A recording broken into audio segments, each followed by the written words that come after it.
감사합니다. 여러분들 기도해 주신 덕분에 4박 5일 동안 베트남의 호치민입니다. 저는 이번에 알았습니다. 호치민이 옛날에 사이공이라는 거 전혀 몰랐거든요. 그리고 베트남의 수도는 호치민이 아니라 하노이라고 하는 것도 이번에 알았습니다. 그만큼 제가 참 무식했습니다. 어쨌든 호치민은 베트남 남쪽에 있더라고요. 하노이는 북쪽에 있고. 그래서 호치민 거기 곳에 이제 있는 그 신학교에 4박 5일 동안 가서 아침 오후 시간, 아침 9시부터 오후 5시까지 강의를 합니다. 그래서 4박 5일 동안 쉴 틈 없이 6시에 밥 먹고 7시 반에 차를 타고 8시까지 가서 8시 반부터 강의를 준비를 해서 오후 5시까지 이제 그 학교에서 머물면서 그러면서 이제 강의를 했습니다. 월요일부터 목요일까지 제가 강의를 했고요. 그 다음에 금요일 날 아침에 9시까지 공항에 가서 12시 비행기 타고 한국 도착하니까 7시 25분 들어가요. 그리고 집에 들어오니까 10시 가까이 됐습니다. 굉장히 시간적으로 보니까 굉장히 좀 이렇게 힘든 시간인데 감사한 것은 어쨌든 무사히 안전하게 그리고 비행기 안에서 기내에서 지난번처럼 그런 또 어려운 일을 안 만나고 이렇게 건강하게 잘 와서 너무 감사했습니다. 특별히 이제 4박 5일 동안 제가 또 호치민 그 CNC라고 CNC란 말이 크리스천 라이프 센터라는 뜻입니다. 크리스천 라이프 센터 그 학교가 나중에 이제 우리가 메시지 전하고 난 이후에 제가 PPT를 좀 보여드리겠는데 그냥 학교가 아닙니다. 베트남은 사회주의 공산주의이기 때문에 여러분 신학교가 하나 세워진다는 것은 굉장한 건데요. 어쨌든 이번에 이 학교에 가서 제가 좀 느낀 것이 많습니다. 많고 여러분들도 나름대로 좀 많은 것들을 생각하면서 기도를 해야 되지 않을까 하는 그런 생각을 해보게 됩니다. 한 가지 제가 말씀드릴 수 있는 것은 이 학교는 무상교육입니다. 저도 물론 자비량으로 제가 제 돈 들여서 갔습니다. 비행기부터 시작해서 호텔비까지 전체를 다 제가 다 냈습니다. 학교에서 사례주고 이런 거 전혀 없었습니다. 그래서 그런데 이제 베트남 거기는 저희하고도 환율이 좀 차이가 있잖아요. 그래서 한국에서 그렇게 말하는 돈의 가치하고 베트남의 어떤 돈 가치 환율이 좀 틀리기 때문에 그래도 싸게 다녀온 건 싸게 다녀왔는데 다 합치면 한 80만원, 90만원 정도 그 정도 되었습니다. 그래도 식사는 제가 안 했고요. 같이 동행하는 함께했던 우리 옆에 동행했던 교수님이 이렇게 식사는 4박 5일 동안 본인이 책임지고 호텔비는 제가 책임지고 이렇게 나눠서 했어요. 그래서 참 좋았습니다. 참 좋았고 기뻤고 또 지금도 계속해서 카톡을 하면서 베트남 친구들하고 교제를 합니다. 좀 아쉬웠던 것은 이 친구들이 영어를 전혀 못해요. 영어를 못해요. 그래서 굉장히 그게 좀 아쉬웠는데 그래도 이 학교는 지금 어학과가 있어서 영어와 그리고 한국어를 지금 계속 가르치고 있는 그런 중에 있습니다. 잘 다녀왔고요. 기도해 주셔서 고맙습니다. 여러분, 우리가 이 시대를 살아가면서 그리스도인으로 산다는 것 자체가 참 행복하지 않을까 싶습니다. 내가 예수 믿었다는 것과 함께 그리스도인으로 살아가는 것이 얼마나 복된 일인지 모르겠습니다. 그럼에도 불구하고 예수 믿는다는 이유 때문에 어떤 때는 우리가 조금 힘든 경우들도 있습니다. 왜일까요? 왜 예수 믿기 때문에 우리가 살아가는 삶이 힘들까요? 그것은 제가 곰곰이 생각해 보니까 내가 살고 있는 삶의 현장과 또 내가 알고 있는 신앙 그 사이에 그 좁혀지지 않는 뭔가 있는 괴리, 그 간격 때문에 그래서 굉장히 힘든 것이 아닌가.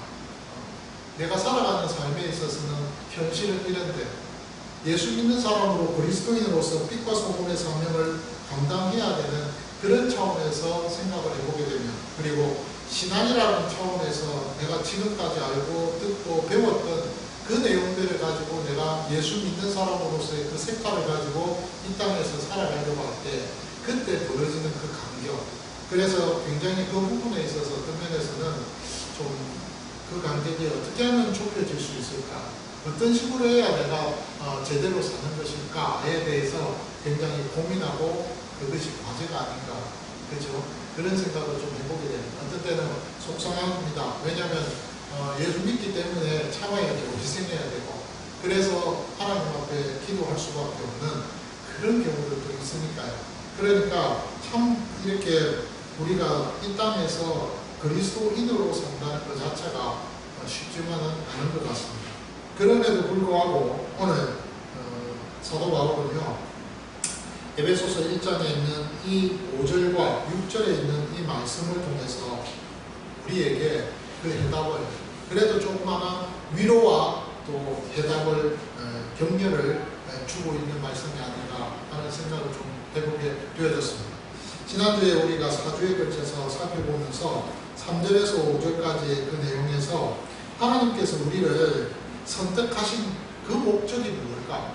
왜 하나님이 그 기쁘신 뜻 안에서 우리를 택하셨다고 말씀하셨는데 그 택하신 목적이 무엇일까? 오늘 여기 보면은 5절에 그 기쁘신 뜻대로 우리를 예정하사라고 그렇게 이야기합니다. 4절에서는 그리스도 안에서 창세전에 우리를 택하셨다고 이야기합니다. 하나님이 당신께서 우리를 예정하시고 선택하신 그 이유가 무엇일까? 왜 그렇게 하셨을까? 그것은 우리를 거룩하게 만드시기 위해서라는 것이죠.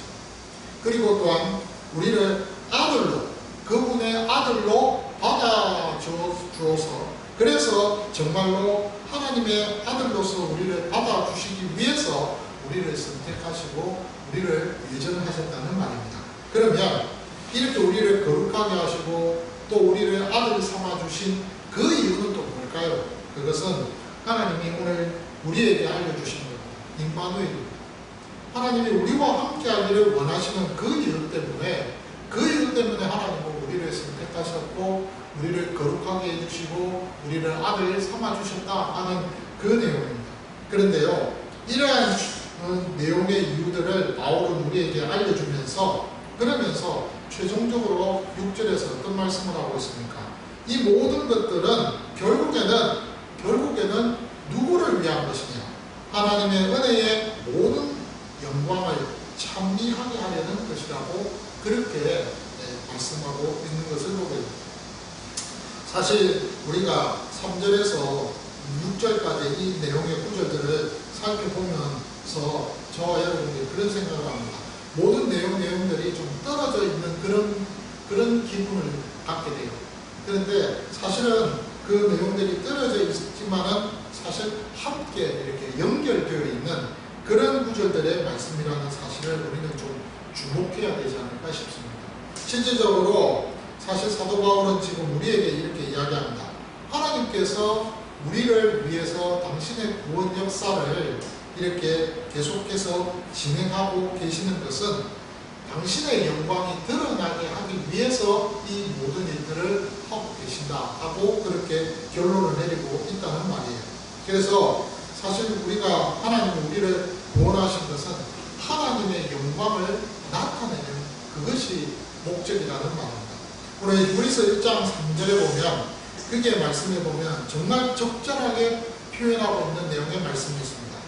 하나님께서 히브리서 기자는요, 하나님을 가리켜서 영광 그 자체라고 하십니다. 영광의 본질이라고 그렇게 고백하고 있는 것을 봅니다. 여기 보니 이는 하나님의 영광의 광채시요 그 본체의 형상이시라. 그의 능력의 말씀으로 만물을 붙드셨다고 했습니다. 그리고 죄를 정결하게 하는 일을 하시고 높은 곳에 계신 지극히 크신 이의 우편에 앉으셨다고 그렇게 히브리서 기자는 고백을 합니다. 이 내용은 히브리서 기자는 지금 예수 그리스도가 어떤 분이신가에 대해서 설명을 하고 있습니다. 그 예수 그리스도가 이런 분이시라는 거예요. 하나님의 광채시라고 이야기합니다. 영광의 광채십니다. 그리고 본체의 형상이라고 이야기합니다. 그러니까 예수 그리스도를 봄으로써 하나님을 알 수 있다는 거예요. 그 예수 그리스도를 알면 하나님이 어떤 분이신가를 알게 된다는 거예요. 그러면서 그의 능력의 말씀으로 만물이 붙들고 또한 죄를 정결하게 하는 일을 하셨을 뿐만 아니라 높은 곳에 계신 지극히 크신 이의 그 우편에 앉아 계신다는 거예요. 오늘 이러한 내용으로 히브리서 기자는 지금 하나님께서 우리를 구원하셨을 때 그 구원의 결과 하나님은 영광을 드러내신다는 거예요. 그러면서 하나님 그 가르쳐서 영광이라고 그렇게 요약해서 표현하고 있는 것을 보게 됩니다. 이러한 영광은요, 구약에도 자주 나타나고 있는 것을 봅니다. 구약에 보면 창세기 3장 22절이죠. 그 이하에 보면 아담과 하와가 타락을 했어요. 그래서 아담과 하와가 에덴에서 쫓겨납니다. 그리고는 그야말로 정말 비참한 그 인생에 있어서 죽음이 찾아온 인생의 그 삶을 살게 되죠. 그때 우리 3장 22절을 보시면요, 그 에덴을 지키기 위해서 하나님께서 두 종류의 그 존재를 보내셨는데, 그것은 하나는 그룹이고 하나는 불칼이라고 기억 개정의 성경에는 번역하고 있습니다. 화염금이라는 표현을 기억 성경에서는 기록하고 있죠. 이렇게 그룹과 불칼이라고 언급했을 때 이것은 하나님의 영광을 의미합니다. 하나님의 영광입니다. 하나님의 그 영광이 창세기 33장의 22절 이하에 지금 불칼과 그룹으로 표현되고 있습니다. 그런데 또한 재미있는 것은 출애굽기 13장에 보면 그 출애굽기 13장 22절 그 이하에 보면 이스라엘이 애굽에서 나오고 난 이후에 하나님께서 그들을 보호하시는 그 표시를 어떻게 표현하고 있느냐면 낮에는 구름 기둥, 밤에는 불 기둥이라는 말로 표현하고 있는 것을 보게 됩니다. 이때 구름 기둥과 불 기둥은 뭘까요? 하나님이 이스라엘과 함께 하신다는 그 표시입니다. 하나님의 영광이라는 거죠. 그 영광이 이스라엘에게 눈으로서 보고 확인하게끔 만드셨다는 거예요. 그런데요, 여러분, 구약 성경에는 이보다도 더 분명한 것이 있습니다. 모세가 성소를 만들어서 그 지성소 안에 하나님의 언약궤가 놓여져 있는 가운데 있을 그때에 하나님의 영광이 구름으로서 가득히 채워지는 것을 봅니다. 그때에도 그곳은 바로 하나님의 영광이라고 그렇게 표현한다는 말입니다. 그러니까 우리가 보통 생각할 때 영광은요, 어떤 거창한 것이 아닙니다. 어떤 눈에 보이는 것이 아닙니다. 사실 눈에 가시적으로 보인다고 한다면 그 영광 자체가 어떤 면에서는 아무것도 아니지요. 그런데 오늘 여기에 본문에 보니까 그 영광에 대해서 표현을 할 때 구약에서는 누구나가 보고 듣고 알기 쉽게 눈으로 확인할 수 있게끔 구름으로도 나타나고 불로도 나타나고 어떤 때는 칼로도 나타나고 어떤 경우에는 어떤 현상과 함께 이미지를 통해서 나타나는 경우들이 있는데요. 실제적으로 누가복음 2장 14절에서는 그 영광이 눈에 보이지 않는, 이제는 확실하게 우리가 눈으로 보고 만질 수 있는 존재로서 나타난 것을 보게 됩니다. 오늘 여기 보니까 누가복음 2장 14절에 보세요. 하나님의 영광이 이 땅에 오셨을 때 누굽니까? 예수님 아니십니까? 그 예수님이 아기 예수로 오셨을 때 그때에 그를 향하여서 그 광야에서 목자들 앞에서 천군 천사들이 외치면서 즐거워하며 찬양하는, 고백하는 그 내용의 모습이 나옵니다. 어떻게요? 이건 지극히 높은 곳에서는 하나님께 영광이요. 그리고 땅에서는 하나님이 기뻐하시는 사람들 중에 평화다라고 그렇게 외치며 찬양하며 고백하는 것을 보게 됩니다. 여기에 여러분 한번 그 순서를 보세요. 예수 그리스도께서 탄생하시고 난 이후에 천군 천사들이 그 목자 앞에서 반응하는 그 반응의 모습을 보세요. 어떻게 반응하고 있습니까? 먼저 지극히 높은 곳에서는 뭐라고요? 하나님께 영광이라고 했습니다. 하나님께 영광을 돌립니다. 그 하나님의 영광이 나타났다는 그 말입니다. 그런데요, 그 다음에는 뭐라고 이야기합니까? 땅에서는 하나님이 기뻐하시는 사람들 중에 뭐라고요? 평화라고 했습니다. 예수님 그분이 평화 그 자체라고 그렇게 고백을 하며 찬양하고 있는 것을 보게 됩니다. 이렇듯이 여러분, 구원이 언급되는 그 순간, 하나님께서 우리를 위해서 구원의 사역을 하시며 우리를 구원하셨다라고 했을 때 그 구원이 언급되는 그 순간에는요, 항상 하나님의 영광이 나타나게 되어진다는 그 사실입니다. 그래서 바울은요, 디모데에게 이런 말을 했습니다. 뭐라고요? 디모데전서 1장 11절에 이렇게 이야기합니다. 내가 너에게 가르쳐주고 있는 이 교훈은 영광의 복음이라고 그렇게 가르쳐주고 있습니다. 여기 보니 이 교훈은 내게 맡기신 바 복되신 하나님의 영광의 복음을 따름이니라고 그렇게 이야기합니다. 내가 너에게 가르쳐주고 있는 이 복음은 영광의 복음이라고 그렇게 지금 디모데에게 이야기합니다. 사실 여러분, 지금 우리가 알고 믿고 우리가 인정하고 우리가 따르고 있는 이 복음은요, 영광의 복음입니다. 그러면서 아울러서 이 복음은요, 십자가의 복음입니다. 사실 영광의 복음도 되지만 동시에 십자가의 복음입니다. 이 동전의 양면과 같아요. 동전의. 왜냐? 영광의 복음이라는 것은 지금의 영광과 함께 우리가 하나님 나라에 갔을 때 받을 그 영광도 있으니까요. 그러니까 영광의 복음이라. 그러나 현재 이 땅에 우리가 살아가면서 앞서 제가 서두에 말씀드렸듯이 우리가 그리스도인으로 살면서 우리 자신들이 우리의 삶의 현실, 이 지금의 그 형편과 우리의 신앙과의 그 간격 속에서 좁혀지지 아니하는 그 뭔가 고뇌와 갈등, 그것 자체가 바로 우리에게 있어서는 십자가의 복음이라는 겁니다. 그 간격을 좁히기 위해서는 어떻게 될까요? 우리가 희생해야 되고 섬겨야 되고 우리 자신들이 하나님 앞에서 나를 부인하는 그리고 십자가를 지는 그 삶이 우리에게 분명 있어야 한다는 말입니다. 그래서 십자가의 복음이라고 말할 수가 있는 것이죠. 어쨌든 여러분, 바울은 지금 디모데에게 자신이 가르치는 이 복음이 영광의 복음이라고 이야기합니다. 그러면서 뭐라고 이야기하느냐 하면 그 영광의 복음은 지금 이미 우리에게 나타났었다는 거예요. 누구를 통해서? 예수 그리스도를 통해서 나타났다는 거예요. 그래서 하나님의 아들 예수 그리스도께서 이 땅에 오셨을 때 다른 어떤 것보다 하나님의 영광으로 나타났다는 이 사실을 여러분 꼭 기억을 하셔야 돼요. 요한복음 1장의 14절에 사도 요한이 이렇게 이야기합니다. 말씀이 육신이 되었다고 했습니다. 그러면서 우리 가운데 거하셨다고 했어요. 그리고 나서는 우리가 그의 영광을 보니라고 했습니다. 예수님의 그 영광, 사실은 우리가 눈으로 그 예수님을 봤을 때는 우리가 똑같은 거예요. 사람입니다. 뭐 영광이 있겠어요?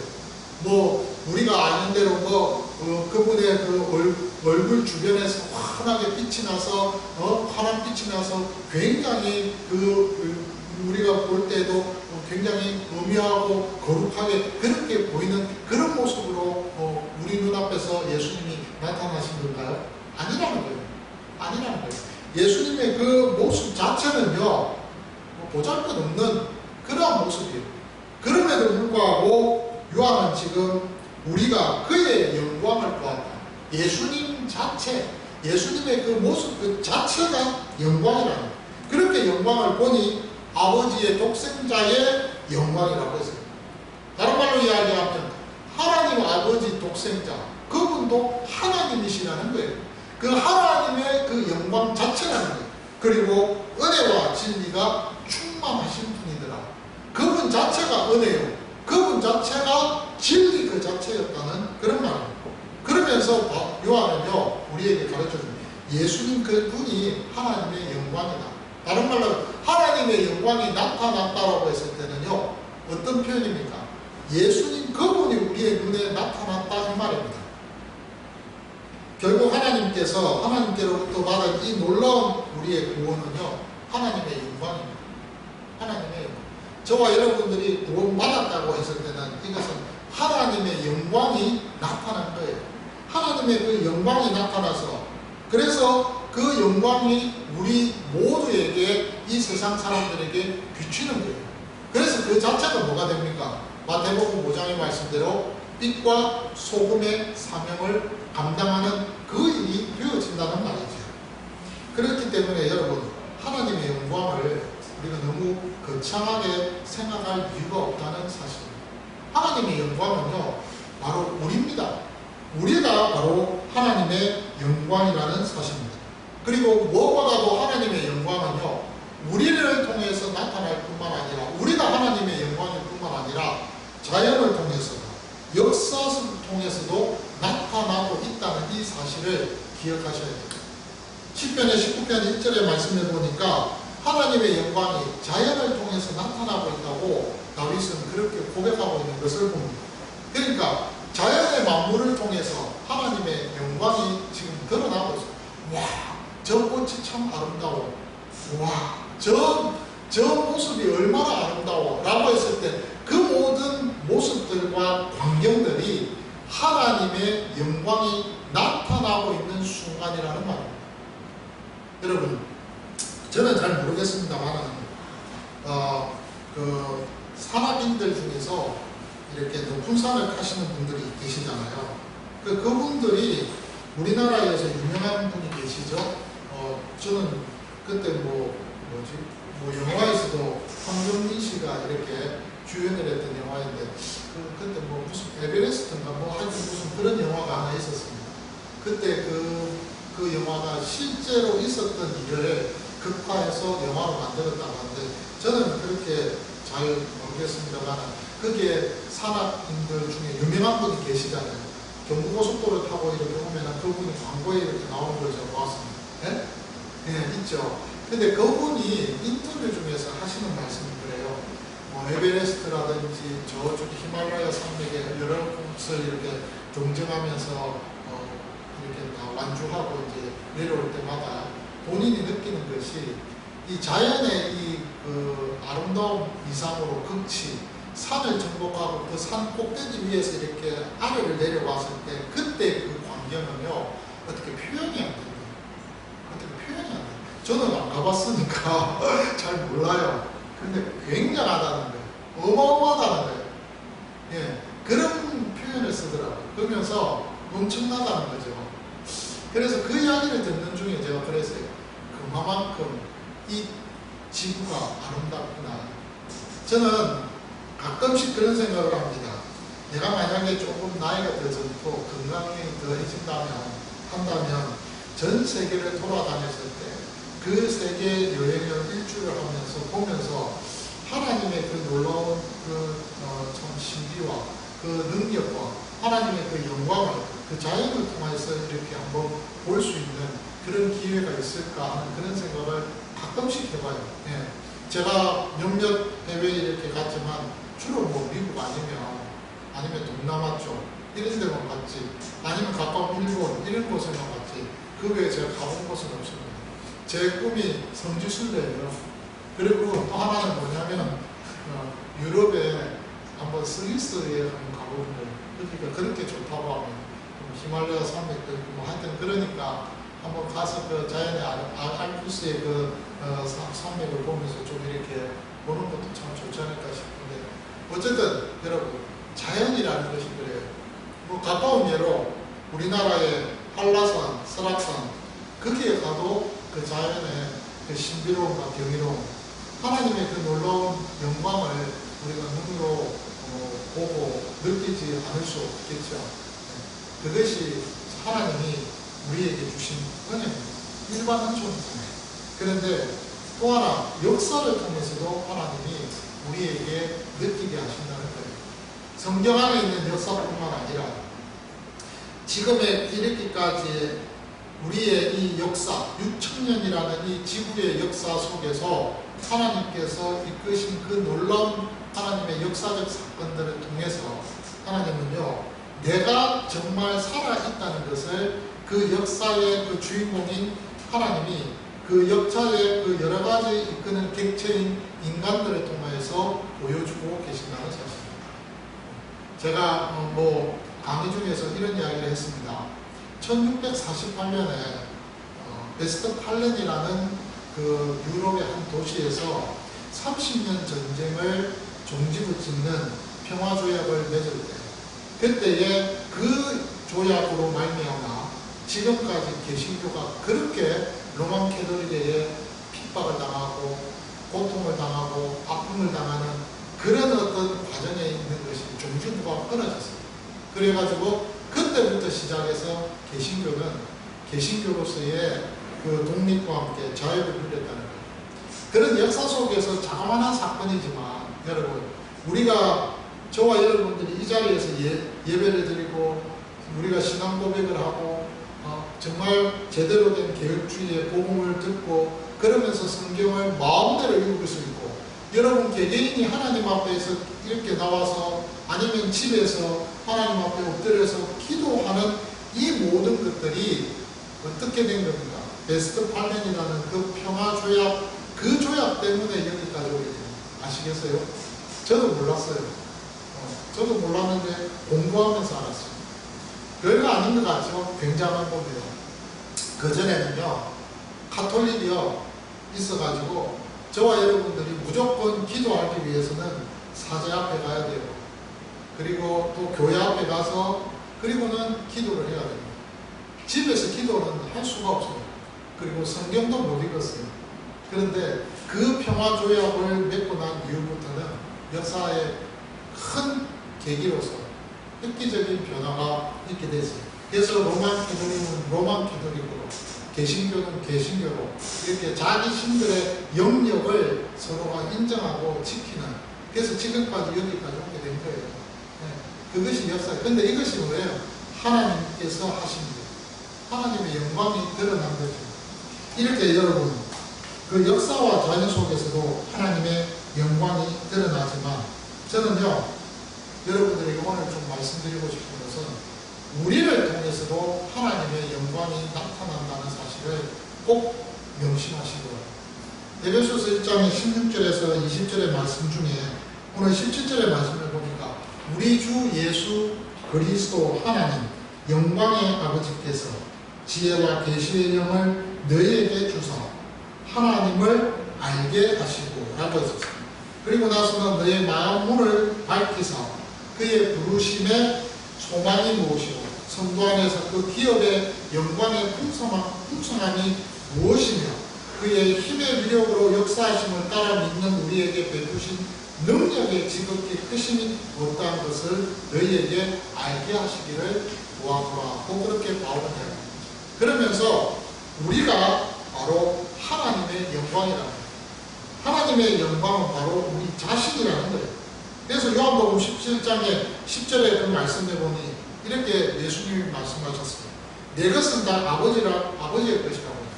또 아버지의 것은 다 내 것이온데 라고 이야기하면서 그 다음 말씀에 보니 이런 말씀을 하고 있습니다. 내가 저희로 말미암아 영광을 받았나이다 라고 고백합니다.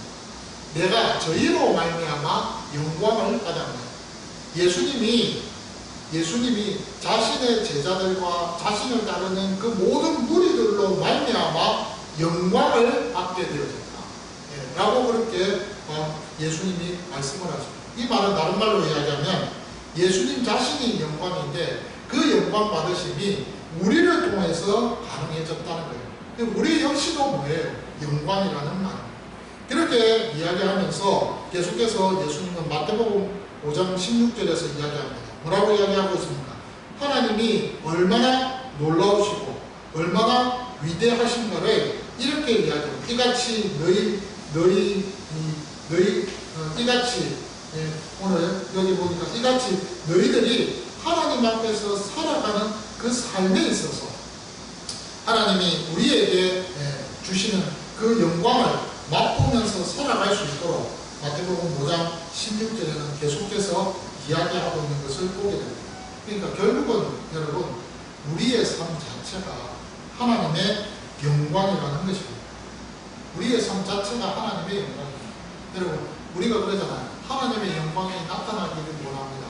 하나님의 영광을 드러내어지기를 원합니다. 라고 그렇게 여러분 고백을 하기도 하고 기도하기도 합니다. 근데요 그것은 뭐냐면 우리 삶 자체가 하나님의 영광을 드러내는 것입니다. 우리의 삶 자체가 하나님의 영광을 나타내는 것이에요. 우리가 하나님 앞에서 어떻게 하나님과 더불어 동행하며 그렇게 살아가느냐, 그게 하나님의 영광이 크게 나타날 수도 있고 작게 나타날 수도 있다는 그런 말입니다. 사실 분명 우리는요 그리스도 안에 있는 자들입니다. 그리스도 안에 있다는 것은 그리스도인이라는 말입니다. 우리 모두가 그리스도 안에 있는 자들, 그리고 하나님으로부터 선택받은 자들, 그리고 하나님의 아들로서 받아들여지게 된 자들입니다. 그리고 우리는 하나님 앞에서 거룩한 자라고 분명히 에베소서의 바울은 이야기합니다. 그러면서 하나님이 골로새서 1장 27절 바울을 통해서 이렇게 이야기합니다. 너희 안에 계신 그리스도신이 곧 영광의 소망이라고 말이죠. 우리 안에 예수 그리스도가 계신다는 거예요. 이 말은 다른 말로 이야기하면 무슨 말이냐면 그리스도의 영이 우리에게 계신다는 거예요. 이 말은 골로새서에 있는 말씀에 우리가 곧 뭐라는 거예요? 거룩한 영의 전이라는 겁니다. 우리가 이 사실을 잊어서는 안 돼요. 우리 안에 그리스도의 영이 계시는 거예요. 그 영을 우리는 모시고 있는 전입니다. 그러니까 우리가 말하는 거나 행동하는 거나 생각하는 모든 것이 그 그리스도의 영, 거룩하신 그분의 마음을 시원케 해드리는 것이 그것이 우리의 삶의 목표가 되어야 되고 그것이 우리의 삶의 방향이 되어져야 됩니다. 그러니까 제가 앞서 여러분들께 말씀드렸잖아요. 우리가 그리스도인으로 이 땅에 살아가면서 삶의 현장에서 우리가 부딪히는 현실과 그리고 우리가 배웠던 그 신앙, 그 사이에 벌어지는 그 간격, 어떤 식으로 그 간격을 좁히는 것이 그것이 하나님 앞에서 합당한 일인가? 과제라는 거예요. 근데 중요한 것은 하나님께서 우리에게 말씀하신 뭐라고? 가능하다는 거예요. 이 사건, 이것이. 왜 가능할까요? 이미 우리는 그 삶을 누릴 수 있도록 우리 자신들이 모든 틀을 하나님이 마련해 주셨기 때문입니다. 그리고 그 틀 안에 우리가 들어가서 누리기만 하면 된다는 거예요. 즐기기만 하면 된다는 거예요. 다른 말로 이야기하면 맞습니다. 당신이 나를 위해서 이 틀을 만들어 주셨군요. 그러니 이 틀 안에서 나는 좀 살겠습니다. 책임져 주세요. 라고 그렇게 하나님 앞에 엎드려서 기도하고 인정하고 누리면 그걸로 다 된다는 사실. 중요한 것은요, 여러분. 우리가요, 하나님 앞에서 살아가는 그 삶 속에서 중요한 것은 이거예요. 우리 자신들이 어떤 삶을 살아갈 것이냐도 중요하지만 내가 본질적으로 내 정체가 어떤 본질을 갖고 있느냐는 것을 아는 것도 중요하다는 겁니다. 웨스트민스터 소유문답의 1문답을 여러분 잘 아실 겁니다. 사람의 제일 되는 목적이 뭐냐? 사람의 제일 되는 목적이 뭐냐? 뭐예요? 하나님을 영화롭게 하고 그를 영원토록 어떻게 하는 겁니까? 즐거워하는 가장 기본적인 우리의 신앙의 출발점입니다. 하나님을 영화롭게 하고 그분을 즐거워하게 하는데 영원토록 즐겁게 하는 것이 우리의 사람의 제일 된 목적이라는 겁니다. 하나님은 우리를 향한 분명한 소원을 여러분 잘 알고 계실 겁니다. 하나님은 우리를 향한 소원이 뭐 다른 거 없습니다. 임마누엘입니다. 내가 너와 함께 하기를 원한다. 내가 너와 함께 동행하기를 원한다. 예. 에녹이 살아생전 400년 동안 이 땅에서 하나님과 더불어 동행한 삶을 살았듯이 너희들도 그렇게 살았으면 좋겠다는 거예요. 그것이 하나님의 소원이에요. 근데 그 소원을 하나님이 우리와 함께 이루기 위해서 우리를 당신의 그 기쁘신 뜻 안에서 선택하여 주시고 예정 속에서 선택했고 선택하셔서 우리를 아들 삼아 주셨을 뿐만 아니라 거룩하게 만들어 주십니다. 물론 나 자신이 아직도 죄 속에서 살아가는 거룩함의 불완전한 가운데 있지만은 그러나 하나님이 일단은 너는 거룩한 사람이야 라고 그렇게 말씀을 해주시고 우리가 몸부림칠 때마다 그 몸부림 속에서 우리의 거룩을 이루어 나갈 수 있도록 완성시켜 나갈 수 있도록 우리를 이끌어 나가고 계신다는 거예요. 그렇게 해서 하나님이 우리와 함께 하기를 원하십니다. 그것이 바로 하나님의 영광이 나타나는 거예요. 그러니까 여러분 안 될 때는 엎드려야 돼요. 기도해야 돼요. 하나님 되게 해달라고 기도해야 돼요. 하나님의 영광을 나타내는 나를 통해서 하나님의 영광이 나타나게 하는 방법이 뭘까? 가정에서도 그렇고 여러분들이 일가 친척들을 만나서도 마찬가지입니다. 직장에서도 마찬가지예요. 여러분들이 살아가는 삶의 그 현장 속에서 하나님의 영광이 나타나는 것이 뭘까요? 야, 저 사람 그래도 뭐가 달라 라고 했을 때 그것이 뭐예요? 하나님의 영광이 나타나는 것이라는 말입니다. 그래서요, 여러분, 세상 사람들이 우리를 보고 야, 하나님이 얼마나 놀라운 분이야, 진짜 살아계시네, 하나님이라는 그 존재, 그 영광이 이런 거였구나, 와, 예수 믿는 사람은 뭔가 달라, 내가 저 사람한테는 도저히 어쩔 수 없어 라고 그렇게 말을 들을 수 있을 만큼 우리의 삶에 있어서 우리 자신들이요, 하나님 앞에서 살아가는 삶이 되어져야 된다. 그래서 앞서 제가 말씀드린 대로 마태복음 5장에 있는 그 말씀에 이같이 너희 빛이 사람 앞에 비치게 하여 그들로 너희 착한 행실을 보고 하늘에 계신 너희 아버지께 영광을 돌리게 하라. 이것이 마태복음 5장 16절입니다. 예수님 하시는 말씀이에요. 너희의 그 착한 행실을 보고, 여기 착한 행실이 뭘까요? 뭐 진짜 뭐 말 그대로 굿이라는 영어의 그 단위일까요? 그 이상입니다. 예수 믿기 때문에 우리가 감당해야 할 그 모든 행실, 그 행동들을 보고 하늘에 계신 너희 아버지께 영광을 돌리게 하라. 누가요? 사람들, 주변 사람들, 너희 이웃들이 나의 모습을 보고 하나님께 영광을 돌리게 합니다. 다른 말로 이야기하면 그 하나님의 영광이 나를 통해서 나타날 때 그것을 인정하게끔, 그 사람들에게 인정하게끔 너희들이 그렇게 한번 살아와라. 그러니까 여러분, 그렇게 그리스도인의 삶을 만만치 않습니다. 그런데요, 놀라운 것은 그 만만치 않다고 부담을 느끼고 있는 그 삶을 우리에게 하나님께서 뭐라고 말씀하십니까? 야, 염려하지 마라. 너희 모든 염려를 다 주께 맡겨버려. 그런 염려도 맡겨버려. 내가 그 일을 다 해놓아. 틀을 딱 짜라. 그러니까 그 틀 안에 너희가 들어가서 누리기만 하면 돼 라고 말씀하십니다. 그러면 중요한 것은요, 하나님은 살아계신 분입니다.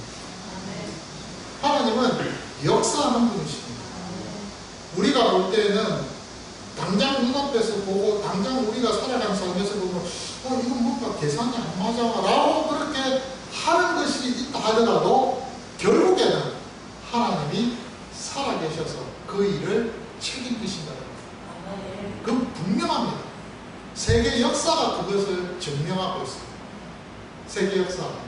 제가 여러분들에게 이번에 종교개혁사 강의를 하면서 제가 배운 건데요. 영국의 종교개혁이요, 굉장합니다. 뭐 마틴 루터, 존 칼빈, 잉글리, 뭐 제세례파, 뭐 아니면은 여러분 뭐 트렌트 공예가 있는 뭐 반동 종교개혁의 저 카톨릭이나 뭐 이런 이야기를 쭉 제가 다 하면 좋겠지만 시간이 없으니까. 근데 재밌는 거는 영국의 종교개혁은요, 결혼 때문에 종교개혁이 일어났어요. 그것도 남봉꾼, 바람둥이 헨리 8세 때문에. 근데 문제는요, 그렇게 우리가 보기에는 어떻게 저렇게 될 수 있어 라고 했는데요, 우리 하나님이 영국의 종교개혁의 그 출발은 엉뚱한 데서 출발했지만 결과는 영국이라는 한 지역 안에 국한되게 만들었어도 그 일로 인하여 파장되어진 청교도 운동은 전 세계로 퍼져나가게끔 만들었습니다. 그게 기가 막힌데, 제가 그걸 보면서 하나님은 이런 분이시구나. 그러면 개인은요, 책임 안 지시겠어요? 책임지십니다. 반드시 책임지십니다. 지금 당장에 우리가 좀 힘들어도요, 책임집니다. 그 끝은 반드시 하나님이 당신의 영광이 여러분들 한 사람 한 사람을 통해서 나타나게끔 만듭니다. 그리고 주변 사람들이요, 저 사람 왜 저래? 조롱하지 못하게끔, 비꼬지 못하게끔 그렇게 만드십니다.